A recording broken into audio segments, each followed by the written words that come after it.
오늘 우리가 공부하는 예수 그리스도의 낮아지심도 마찬가지예요. 우리 주님께서 그런 낮아지시지 않았더라면 역시 우리의 구원은 결코 성취되지 않았어요. 그러면 우리 주님의 낮아지심이 뭐길래, 왜 주님이 낮아지셨어야 했는지, 그 주님이 낮아지심으로써 우리에게는 어떤 혜택이 주어졌는지를 우리가 좀 아는 게 필요해요. 이건 신학적인 내용이기도 하지만 성경이 우리에게 가르치는 중요한 진리이기도 합니다. 그리스도의 낮아지심은 신학적인 용어입니다. 근데 그리스도의 낮아지심이라는 의미가 뭐니, 개념을 좀 정리하고 가야 돼요. 그리스도의 낮아지심은 다르게 표현하면 그리스도의 고난이라고 할 수 있습니다. 그분이 낮아지심은 그리스도의 고난 받으심을 의미해요. 그러면 그분이 낮아진 게 왜 고난이냐? 그분의 낮아지심은 몇 가지로 이렇게 설명들이 갈라지긴 합니다. 근데 저는 크게 세 가지로 정리를 해드리고 싶어요. 첫째는 그분이 어떻게 낮아지시냐. 첫째, 그분이 인간이 되심. 신학적으로 성육신이라고 그러죠. 그분이 인간이 되신 것은 그분이 낮아지심, 그분의 고난의 시작이에요. 그분의 낮아지심의 첫 번째는 뭐라고요? 인간이 되심. 왜 인간이 되신 것이 고난인지 뒤에 가서 말씀드리겠습니다. 두 번째, 우리와 같이 이 땅을 사심. 우리와 똑같이 이 땅에서 살아가신 거예요. 우리 예수님이 이 땅에서 몇 년을 사셨어요? 33년을 사신 게 그분에게서는 낮아지심의 과정이었고 고난의 과정이었어요. 세 번째, 그분은 십자가에서 형벌을 받고 죽으셨어요.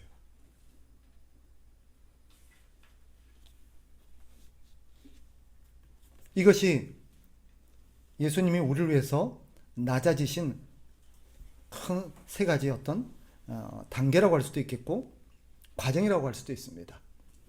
그분이 인간이 되셨다는 건 뭐예요? 그 모든 것을 포기하셨다는 뜻입니다. 하나님의 전지전능하심과 무한하심과 하나님의 한계 없으심을 스스로 포기하신 거예요. 그래서 하나님은 이제 예수님이 인간이 되셨다는 건 뭐예요? 한계를 가지신 거예요. 가지신 거예요. 마치 뭐에 비할 수 있냐면 한 나라의 왕이 그 왕위를 다 버리고 노예가 된 것과 똑같아요. 그거는 고난이지, 그죠? 자기가 누릴 수 있는 모든 것을 다 포기한 거잖아요. 특권은 뭐예요? 누릴 수 있는 거예요, 당연히. 하나님은 어디에나 갈 수 있어요, 그죠? 뭐 죄를 용서할 수 있는 특권도 있고, 또 모든 피조물들의 예배와 찬양과 섬김을 받을 수 있는 특권이 있어요, 그죠? 명령만 하면 모든 피조물들이 그 하나님께 복종을 해요. 맞죠? 하나님은 당신이 하고 싶은 것을 무엇이든지 할 수 있는 특권이 있고요. 가고 싶은 것은 어디든지 갈 수 있고요. 모든 사람에게 명령할 수 있고 모든 사람에게 섬김과 봉사를 받을 수 있는 특권이 있어요. 근데 인간이 되셨다는 건 뭐예요? 그 모든 것을 포기하셨다는 것입니다. 우리가 아는 것처럼 예수님은 어디에서 태어나셨어요? 베들레헴, 마구간, 말구유. 그죠? 예수님이 태어나신 곳은요, 이 지구상에서 가장 초라한 곳을 의미합니다. 그 당시 이스라엘은 가장 초라한 식민지 국가였고, 그 중에서도 베들레헴은 가장 못 사는 사람들이 사는 곳이었고, 그 중에서도 말구유는 뭐예요? 사람이 있을 곳이 아니죠. 가장 비천한 나라, 가장 비천한 마을, 가장 비천한 장소에서 예수님이 태어나셨어요. 예수님은 하나님으로서 누릴 수 있는 모든 특권을 다 내려놓으신 것입니다.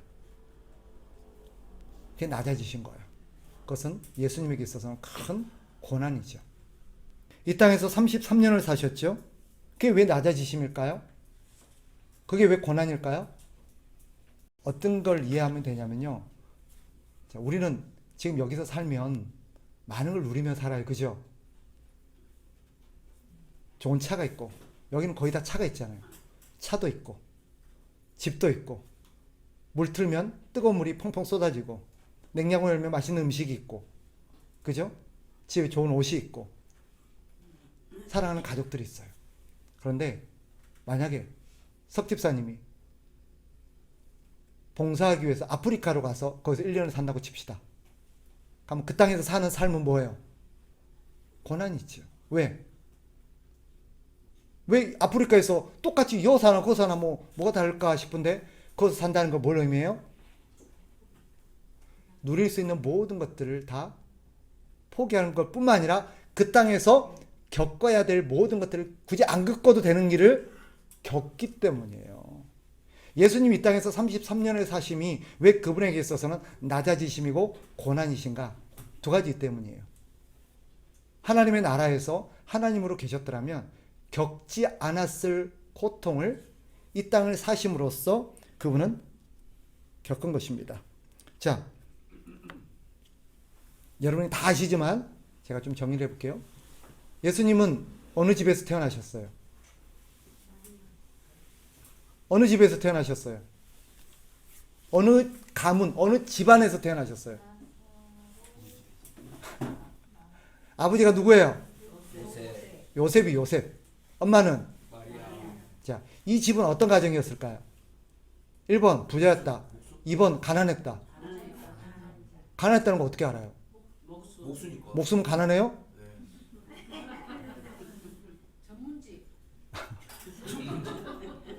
그 당시 목수는 다 가난했을까요? 목수였기 때문에 가난했다라고 단정하기는 어려워요. 물론 목수였다는 것은 부자는 아니었다는 생각이 들 수도 있긴 있어요. 근데 그분이 가난했다는, 가난한 집안에서 가난하게 살았다는 증거가 있어요. 뭘까요? 그분의 경제적 형편을 짐작할 수 있는 근거가 있어요.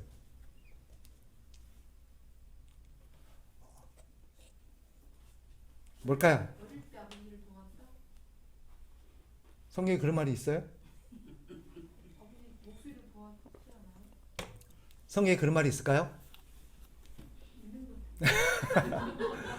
죄송합니다. 제 성경에는 그런 게 없어요. 그거 말고. 아빠를 들어서 목소리를 냈다고. 없대니까 자꾸 그런 얘기예요. 성경에 있는 내용을 가지고 얘기하라고요. 그 집이 가난했다는 것을 표현하는. 나중에 그건 찾아보세요. 찾아보시고. 뭐가 있을까요?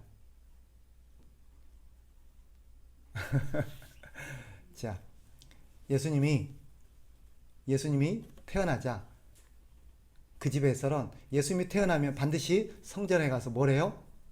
제사를 드려요. 아이가 태어나면 이 아이가 태어난 것으로 인해서 하나님 앞에 반드시 제사를 드리게 되어 있습니다. 제사를 드리면 뭘 드려요? 예물을 드리죠. 제물을 드려요. 그죠? 보통 사람들 어떤 제물을 드렸을까요? 양을 드립니다. 양을 드려요. 그런데 너무 가난해서 그게 드릴 수 없는 사람들은 뭘 드릴까요? 비둘기를 드려요. 비둘기를 드린다는 건 뭐예요? 진짜 가난하다는 뜻이에요. 예수님이 성전에서 아기 때 이 부부가 가서 제물을 드릴 때 뭘 드렸을까요? 비둘기를 드려요. 비둘기를 잡아서 드려요. 이건 뭐예요? 그 집이 가난했다는 뜻입니다. 가난해서. 성경에 보면 가난해서 양을 드릴 수 없는 사람은 산비둘기 둘, 집비둘기 둘을 드려라 라고 돼 있어요. 그것은 그들이 예수님이 가난한 집안에서 태어났구나 하는 것을 암시합니다.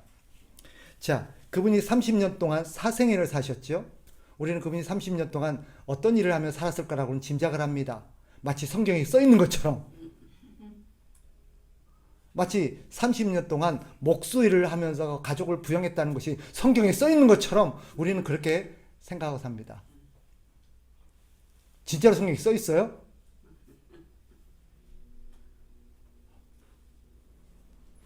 그것은 우리가 여러 가지 어떤 정황적인 내용이지 성경에 그렇게 구체적으로 서술하고 있지는 않아요. 그러나 그분이 몇 살에 공생애를 시작해요? 30에 공생애를 시작해요. 그러면 30까지는 뭐 했다는 거예요? 사적인 생애를 사셨다는 뜻입니다.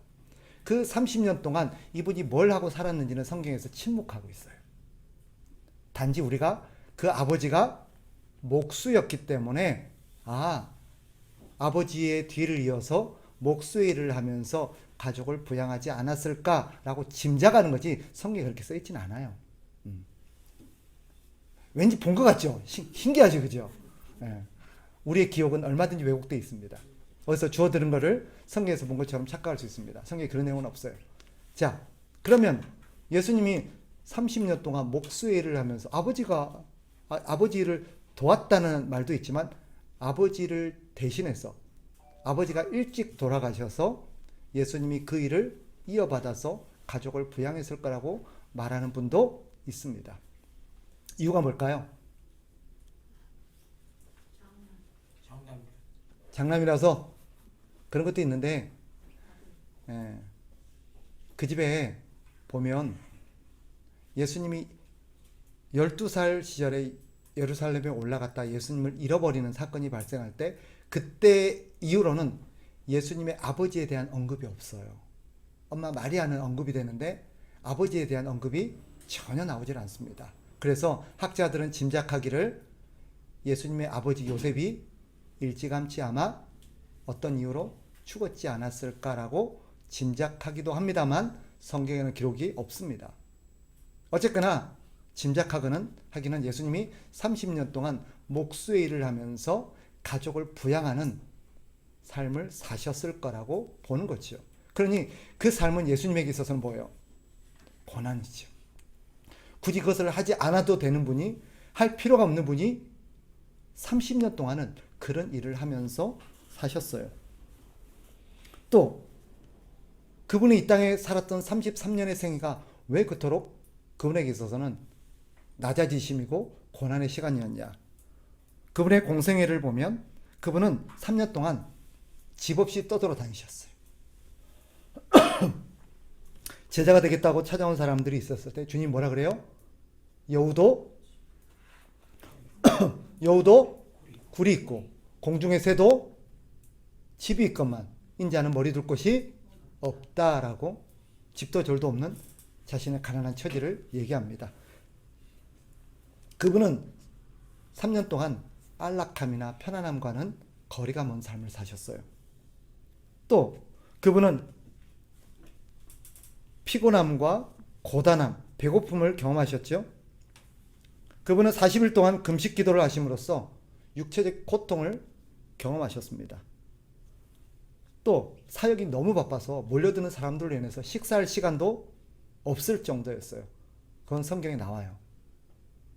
굶기를 밥 먹듯이 했습니다. 먹을 양식이 없다기보다도 먹을 시간이 없었어요. 사람들을 돌보고 사람들에게 복음을 전하고 그들을 치료하느라. 그분은 너무 피곤한 인생을 사셨어요. 너무 고단한 나머지 풍랑이 있는 배에서 골아떨어질 정도로 폭풍이 일어서 제자들은 추구한다고 아우성 칠 때도 주님은 깊은 잠에 빠질 정도로 피곤함을 경험하셨습니다. 가는 곳마다 자신을 대적하고 배척하는 사람들을 만났죠. 심지어 가족들에게도 귀신 들렸다라는 오해를 받았습니다. 고향에서 쫓겨나고 돌에 맞아 죽을 뻔한 수모를 겪기도 했습니다. 사람들은 예수님이 귀신 들렸다고 조롱했고 예수님을 손가락질했습니다. 예수님을 죽이려 하는 사람들로 인해서 생명의 위협을 받은 적도 수차례입니다. 그리고 마지막에 사랑하는 제자들에게 배신을 당했습니다. 모든 제자들은 다 예수님이 잡히는 순간 도망가 버렸고 그가 가장 사랑했던 베드로는 3번이나 예수님을 모른다고 부인하고 저주하는 것을 들어야 했습니다. 유감스럽게도 예수님 그걸 다 들으셨어요. 이렇게 그분의 생애는 굳이 이 땅에 오시지 않았더라면, 사시지 않았더라면 겪지 않아도 되었을 그런 고난들을 겪어야 했습니다. 우리가 십자가 형벌에 대해서 좀 공부해 봅시다. 당시 역사에 의하면 인간이 고안해낼 수 있는 가장 끔찍한 형벌 중에 하나를 꼽으라면 십자가형이었다고 말합니다. 자, 십자가형을 무엇인지를 우리가 다시 한번 정리해 보면 이렇습니다. 십자가형. 십자가는 매달리기 전에, 십자가에 매달리기 전에, 십자가에 처형되기 전에 먼저 선행되는 작업이 있습니다. 뭐예요? 죽도록 채찍에 맞습니다. 그 채찍에 맞음으로써 어떻게 돼요? 영화를 보셨겠지만 채찍에 맞음으로써 살이 찢어지고 살점이 떨어져 나가고 온몸이 선혈이 낭자하게 됩니다. 그런 상태로 그 다음 뭐래요? 그 다음 뭐예요? 십자가를 자기가 직접 짊어지고 형장까지 그 십자가를 자기가 끌고 갑니다. 그 무거운 십자가를 골고다까지 언덕까지 짊어지고 올라갔죠. 물론 중간에 가다가 너무 힘이 없어서, 그죠?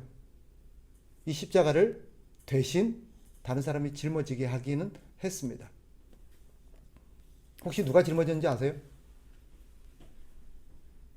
예수님의 십자가를 지다가 예수님이 너무 힘이 없어 못 지니까 대신 누군가가 지게 했어요. 예? 네, 구레네 사람 시몬이죠. 네. 그 다음 어떻게 합니까?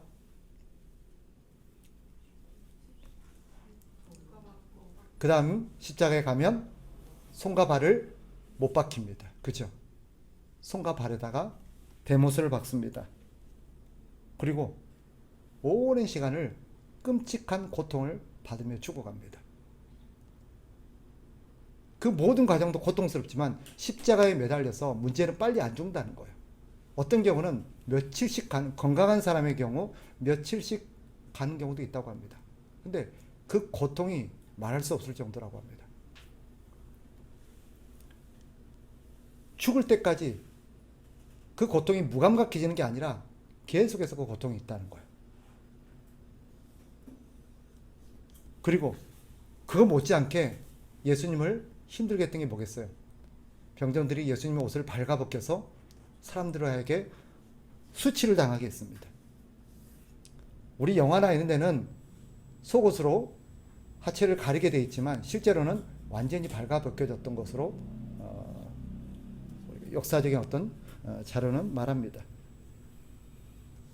그리고 십자가형이 끔찍한 것 중에 하나가 또 뭐겠어요?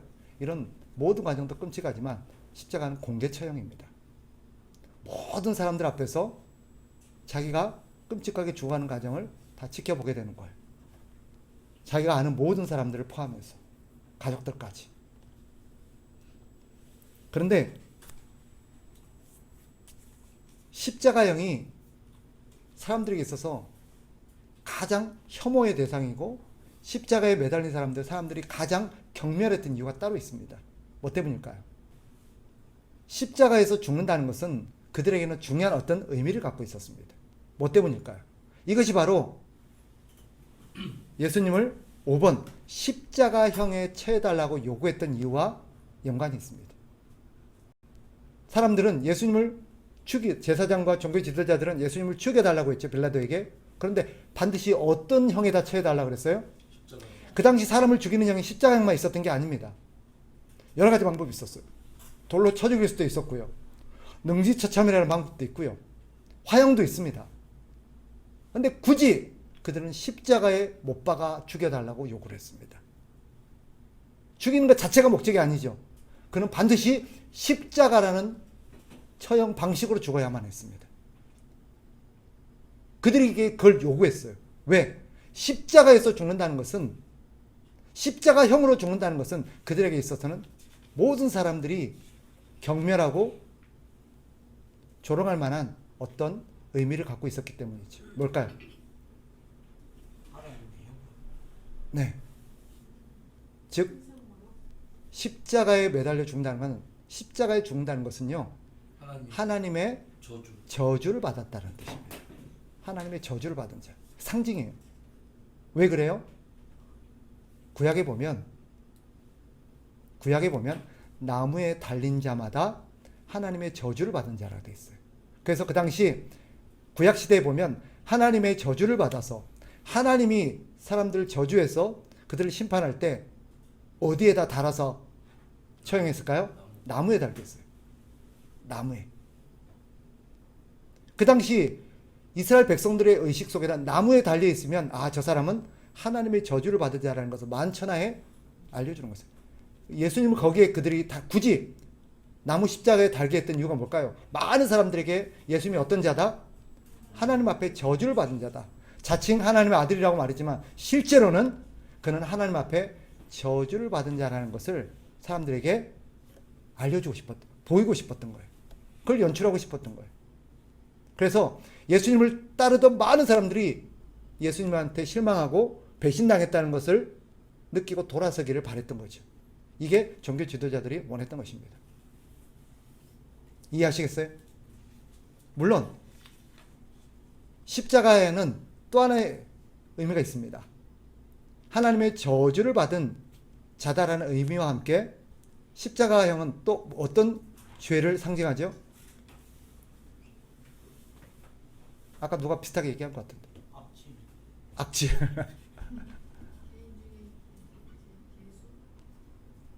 아니요. 특정한 죄인을 거기에 답니다. 사람을 살인하죠. 이건 로마와 관련되어 있습니다.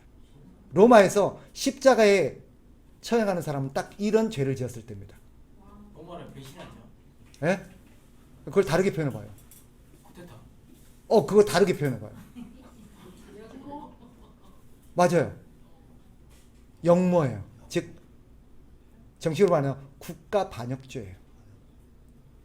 국가를 반역한, 로마의 황제를 반역한 국가 반역죄에 한해서 거기에 매답니다. 그러니까 예수님이 십자가에 매달렸다는 건 무슨 뜻이에요? 국가 반역죄.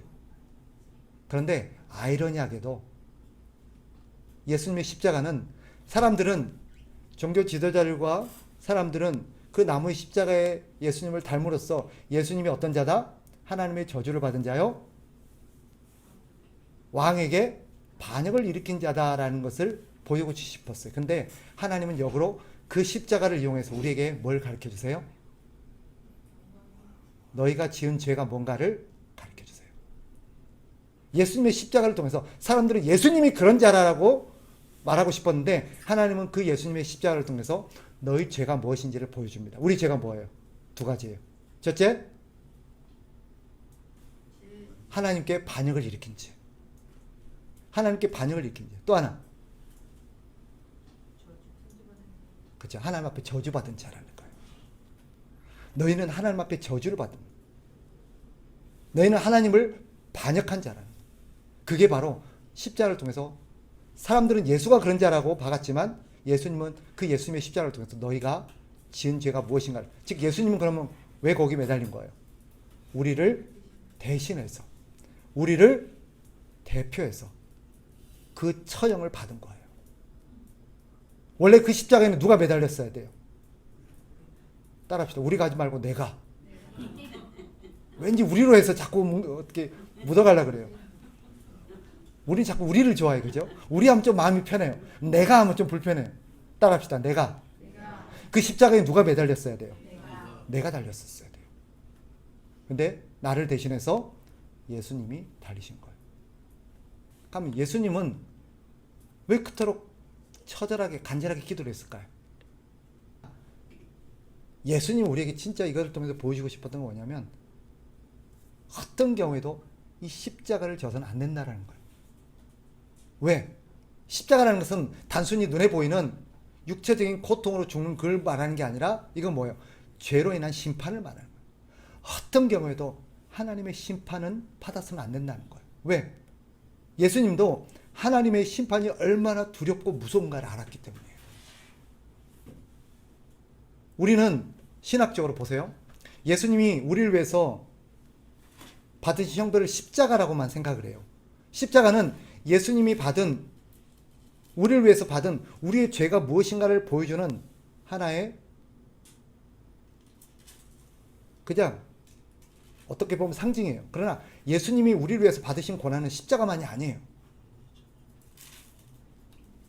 사실 인간이 되시고 이 땅을 사시면서 겪었던 모든 것과 십자가에서 죽으신 죽기까지 겪었던 처참한 고통들은 우리 죄를 위해서 우리가 받았어야 될, 그러나 그게 끝이 아니에요. 자, 심판은, 죄는 이 땅에서 죽임을 당하는 것뿐만 아니라 죽음 이후에도 심판이 있어요, 없어요? 형벌이 있어요, 없어요?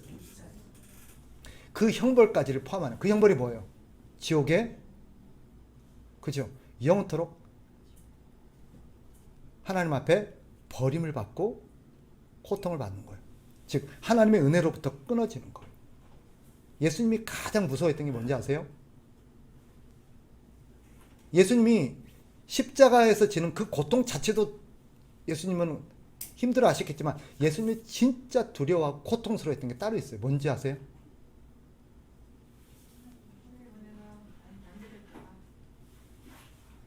예수님이 십자가에서 하나님께 뭐라고 호소해요?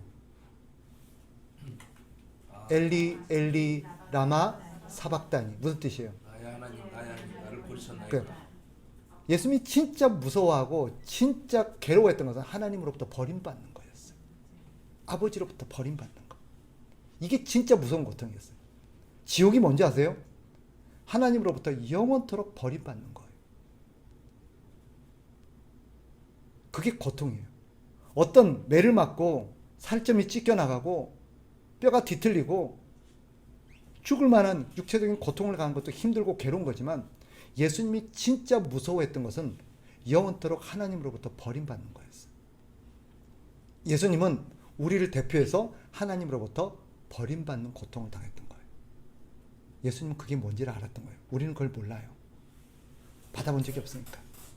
예수님이 겟세마네에서 땀방울이 핏방울이 되도록 통곡하며 기도하셨던 이유는 그 고통의 무서움을 알았기 때문에 그걸 받고 싶지 않았던 거예요. 이것은 우리에게 시사하는 바가 뭐예요? 어떤 경우에도 하나님의 심판만큼은 받아서는 안 된다는 것을 이 겟세마네 예수님의 기도를 통해서 우리에게 보여주시는 거예요.